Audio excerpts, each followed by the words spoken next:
అందరం ఎదురు చూస్తున్న వీకెండ్ వచ్చేసింది. ఇక నాగార్జున స్టేజ్ పైకి అడుగుపెట్టి వీకెండ్ నుండి వారం వరకు ఏమేం జరిగాయో ప్రతిదీ కూడా అడిగేస్తూ ఉంటారు. ఈసారి వైల్డ్ కార్డ్స్ వచ్చి ఇక నామినేషన్ ప్రాసెస్ చేసి వెళ్ళిన ధమాకా తెలిసిందే.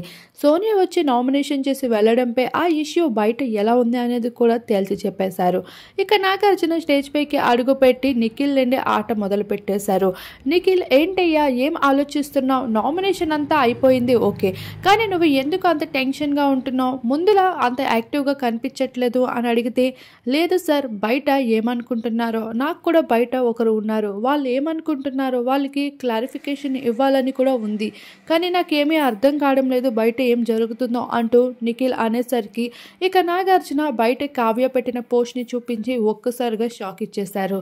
ఇక కావ్య పెట్టిన పోస్ట్ని ప్లే చేస్తూ అయితే ఇక నీకు కావాల్సిన వ్యక్తి ఇలా అయితే అనుకుంటున్నారు అంటూ చెప్పుకుంటూ వచ్చేసారు. కొంతమంది చూడడానికి చాలా బాగా కనిపిస్తారు, అలానే వాళ్ళ అమాయక మాటలతో తమ ఆటలతో ఎంతో చక్కగా అందరినీ నమ్మిస్తారు. వాళ్ళకి నటన అన్నది ఏమీ పెద్ద కష్టమైన విషయం కాదు, కానీ వాళ్ళ వల్ల బాధింపబడిన వాళ్ళు మాత్రం ఎప్పటికీ బాధింపబడుతూనే ఉంటారు.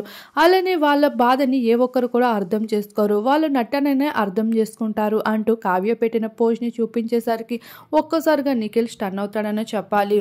అయితే ఇప్పటి వరకు నిఖిల్ మంచిగా ఆడుతూ కొనసాగుతూ వచ్చినప్పటికీ తన గేమ్లో ఏదైనా మైనస్ వచ్చింది అంటే అది యశ్విని అని చెప్పుకోవచ్చు.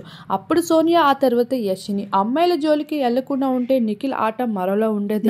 నమ్మకం ఆడలలో ప్రేమని నమ్మకం అన్నట్లుగా ఈసారి నిఖిల్ పరిస్థితికి ఆ పాటకి అదే సింక్ అవుతూ వచ్చేసింది. మరి నిఖిల్ యశ్వినిల రిలేషన్షిప్ మీ అభిప్రాయాన్ని కామెంట్ చేయండి.